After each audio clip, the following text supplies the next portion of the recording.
乌俄战争最新战报，俄军伤亡人数突破34万。波兰希望说服欧洲全面动员，来帮助乌克兰赢得战争。俄军将在乌俄战场投入5个重炮旅，并配备2S4郁金香和2S7皮昂。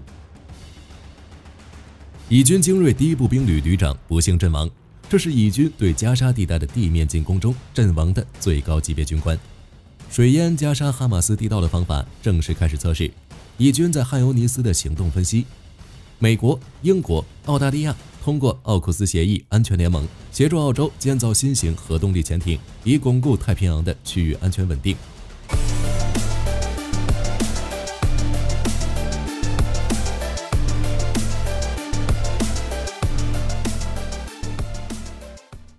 乌俄战场天气严寒，士兵的背包和裤管已经结冰，但战争并没有冻结。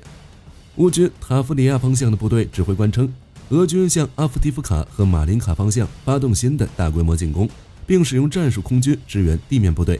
其中，阿夫迪夫卡方向，俄军在南郊发动进攻。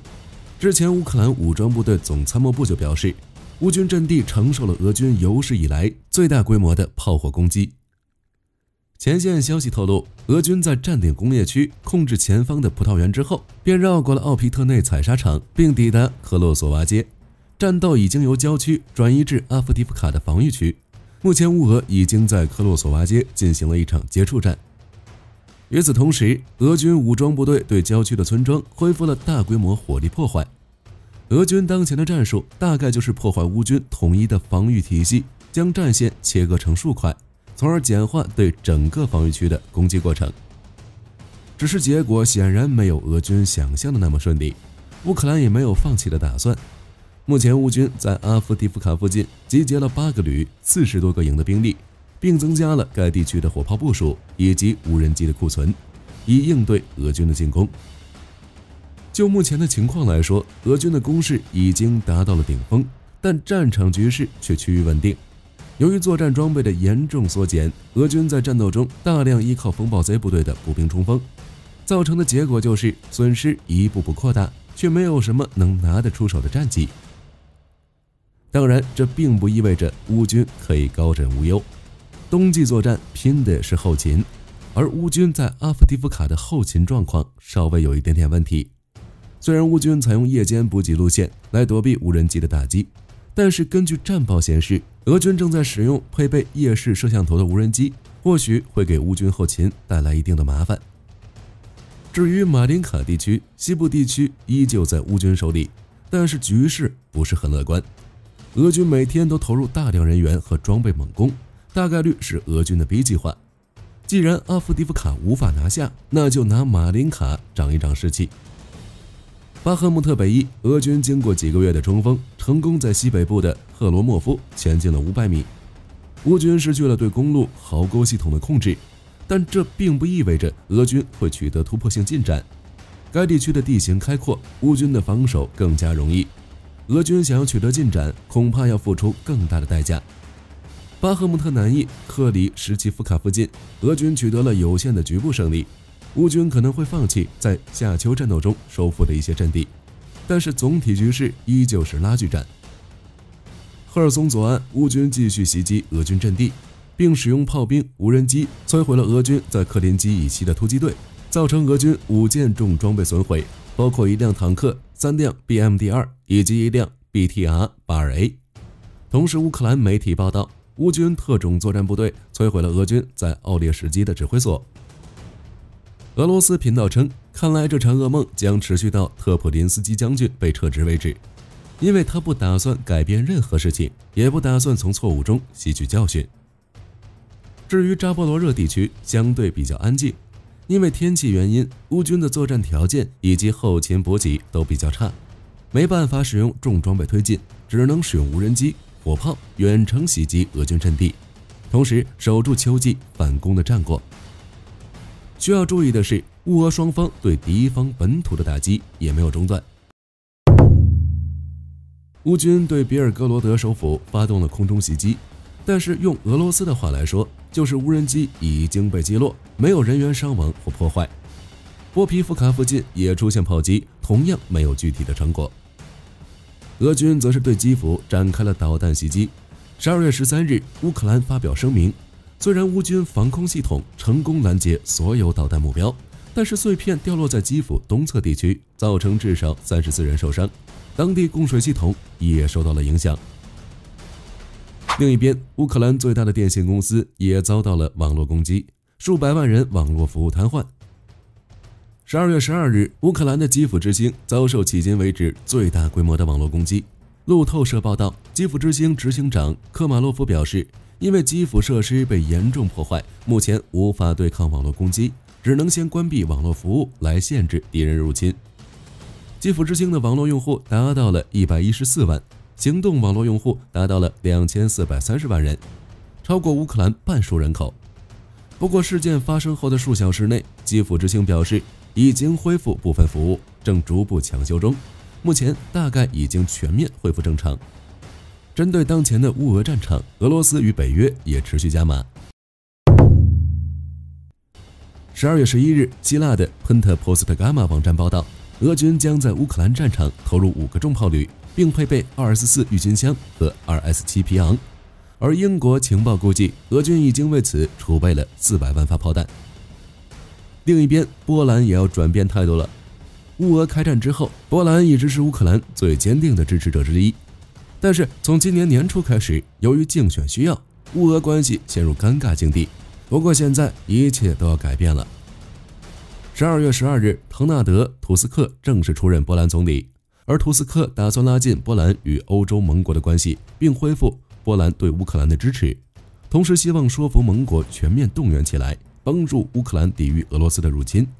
可以预见的是，将会有大量物资从波兰运往乌克兰。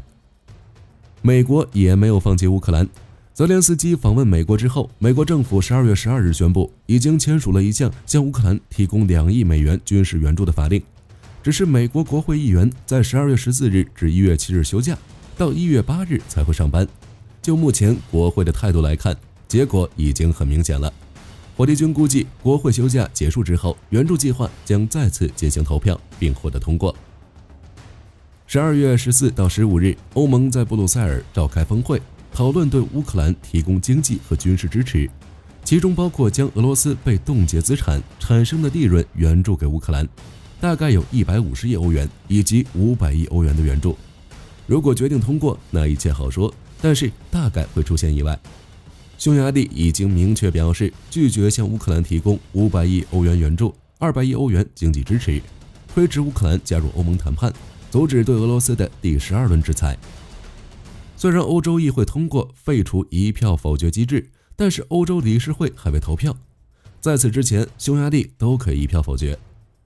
如果欧盟援助乌克兰500亿欧元的计划被否决，那么其他26个欧盟国可以单独向乌克兰提供双边捐款，只是这个模式比较复杂，并且相当费时。除此之外，乌克兰与罗马尼亚敲定明年3月前完成增设多瑙河港口。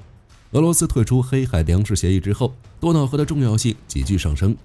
虽然乌克兰已经打通了黑海通道，恢复敖德萨港口的货物流通，不过多瑙河随时可以转变为乌克兰主要出口商品的主要运输路线之一。总的来说，当前的乌俄战场算是拉锯战，乌克兰与俄罗斯都没有太大的优势。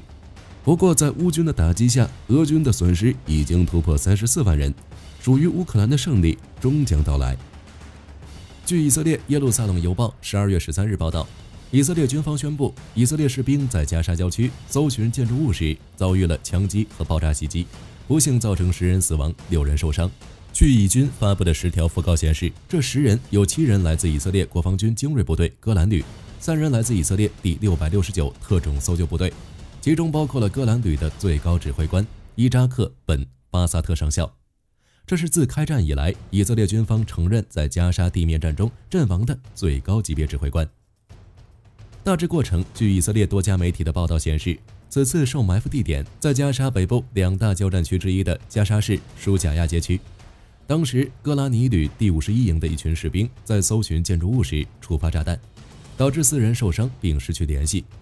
之后，以军第669特种搜救部队前来救援，不幸再次遭遇伏击，2人阵亡。最后，巴萨特上校率部队前往事发现场，第3次遭到伏击，最终导致大约10人遇难。巴萨特上校此前曾担任伊夫塔旅旅长。按照计划，他原本应从以色列国防军退役，但因新一轮巴以冲突爆发，他决定留在军队。目前，以色列国防军累计发布了444条讣告，加沙地面战讣告累计116条。如今在加沙北部，虽然清早会遇到各种状况，但以色列国防军依旧有计划地发动攻势，正在逐步向加沙中心推进。同时，据美国有线电视新闻网报道，一名美国官员12日对该媒体称，以色列方面已经通过美国，他们已经开始谨慎测试，在有限基础上用海水淹没加沙一些地道，以测试该方法在更大范围破坏该地区地道网络的能力。报道称，这名美国官员说，以色列虽不确定这种做法是否会起作用，但他们向美方保证，他们会在没有人的地道中进行试验。值得注意的是，这2天原本干旱的加沙地带下起来了大暴雨，不少区域已变成泽国。加沙地道内的情况可想而知，可能阿萨克洪水真的来了，所以之后可能会再次出现大批哈马斯投降的情况。后续如何，火力军会持续关注。回到战场，在加沙南汉尤尼斯的战况已经进行了14天。目前根据巴勒斯坦和以色列的消息来源显示，双方暂时维持着现状。不过有消息称，这2天以色列国防军对市中心进行了炮击，并在汉尤尼斯马恩地区发生了战斗，甚至在傍晚时分还对拉法进行了空袭。不过至今没有任何确认或细节流出。有情报来源 ICAD 基于卫星图像分析了以色列军队向汉尤尼斯地区发动地面进攻的路线。首先，卫星图像显示了以色列军队从基苏菲姆和尼里姆进入，一路通过马恩地区横切一刀，把加沙地带南北的萨拉丁大道给拦腰斩断，然后使用坦克和推土机开辟进攻道路，将这条土路一直延伸到汉尤尼斯市区，另一路则沿着阿布桑卡比拉大道一路冲杀到贾麦勒街附近。12月6日左右，以色列就曾宣布已打入汉尤尼斯的市中心。除此之外，在该市南部的一些位点，以军也有所行动，如库扎、富卡里等地，以军大概率是要多路蚕食汉尤尼斯地区的哈马斯。在与黎巴嫩接壤地区，真主党袭击了大约6个国境点，以色列国防军则在整个边界沿线进行了炮击和空袭，双方正进行着传统的交锋。在约旦河西岸，据多家媒体12月13日报道，以色列国防军当天继续在约旦河西岸杰宁城市开展大规模军事行动，如炮击和空袭。至于也门胡塞，12月12日，以色列海军已将4艘萨尔6型导弹舰全部部署到红海地区。除了对哈马斯进行打击外，这些舰艇似乎还准备威胁也门胡塞，保护以色列进出红海的商船。这也是以色列首次对胡塞发出信号，明确展示自己力量。接下来，我们再来看看美国与英国和澳大利亚共同建立的奥库斯协议安全联盟的新动作。12月1日，三方宣布了该联盟的一系列计划，其中一项便是协助澳大利亚建造新型核动力潜艇。该新型潜艇将计划配备垂直发射系统和美制改版的 AN/BYG-1战管整合系统，来提升作业互通性，从而实现侦搜、武器控制等作战系统的集成。澳洲 SSN AUKUS 级新型潜艇之所以这么重视系统整合，一是为了不断升级的水下威胁，二是为了整合垂直发射系统，以提升综合战力。作为主力协建国的英国，其目前现役的机敏级和先锋级核潜艇所采用的战管系统是 BAE 的通用作战系统。该系统在武器控制、传感器融合、导航和战术影像创建方面都具有类似于 AN/BYG-1的优秀性能。不过，由于设计只能整合传统的鱼雷发射管，无法与垂直发射系统兼容操作，因此才选用美国的 AN/BYG-1战斗管制整合系统。该系统是目前少数能整合舰内控制与垂直发射系统的战管产品，同时也是整个美国海军潜艇力量的基线系统。像俄亥俄、弗吉尼亚级核潜艇、澳大利亚的卡林斯级潜艇均已装备使用，甚至 AN/BYG-1在稍作修改后也被用于洛杉矶级核潜艇上。AN/BYG-1采用开放式体系结构，旨在分析并跟踪潜艇及水面舰艇目标，进行态势感知，提供完整的战场图像，并操控鱼雷及导弹。该系统功能强大，整合了声纳、电子对抗、雷达、导航、潜望镜、通信、指挥以及武器系统，能全面处理并评估所有作战数据，协调融合所有传感器、武器及作战机动要求，并进行作战控制。如侦察时能实现了高度自动化，融合后的数据会以图片和文字格式出现在通用显控台上，呈现给指挥官。作战时则能接收规划攻击任务，使用重型鱼雷或战斧导弹攻击敌方舰艇及地面目标，亦可对敌方潜艇与水面目标执行追踪分析。阿库斯级将计划是澳洲首艘具垂直发射能力的核潜艇，因此选用性能成熟的 AN/BYG-1 战系将是提升阿库斯级战力、缩短系统整合流程的最佳选择。之所以配备垂直发射系统，是因为潜射导弹隐蔽性强，按照他们三方的说法，就是能极大维护太平洋地区的稳定。不过想要实现难度很大。潜艇水下发射导弹有两种主要方式，一种是垂直发射筒发射，一种是依托鱼雷管发射。相对于难度略低的鱼雷管发射，潜射垂发可分为干式和湿式。干式发射是水下发射，出水后点火，发射难度也不小。湿式则是水下发射，水下点火，不可控因素多，难度更大。但不论是哪一种方式，导弹都必须在水中运行一段时间，这比在陆地、战舰或战机上发射导弹更复杂、更困难。想要在水下发射导弹，首先要解决的便是如何让导弹安全出艇。目前垂发的方法一般是使用高压空气，采用冷发射的方式，将导弹从密闭的发射筒里弹射出去。其压缩空气产生推力必须严格计算，不能过大或过小。推力过大会损坏发射筒和导弹本身，危及潜艇安全；推力过小，导弹不能被发射出水面，上升到安全高度，同时还会影响导弹的运动轨迹，导致发射失败。可见这是一个极其复杂的技术难题。所以目前潜艇发射导弹还是用的相对容易一些的鱼雷管发射。至于大家关心的水下垂直发射导弹，海水进入发射筒问题其实不必担心，因为在发射筒内部会安装一层水密隔膜来阻止海水进入。在发射点燃燃气发生气后，高压气体会从底部喷入桶中，在一级火箭的助推下飞过水密隔膜，之后导弹冲出水面，飞行一段距离后，二级火箭会加力进入大气层，然后对目标进行攻击。好了，关于以军在加沙的行动，向真主党和也门胡塞展示力量，以及澳洲要新建的新型核动力潜艇，大家是什么看法？欢迎在评论区留言。我是火力军，下期再见。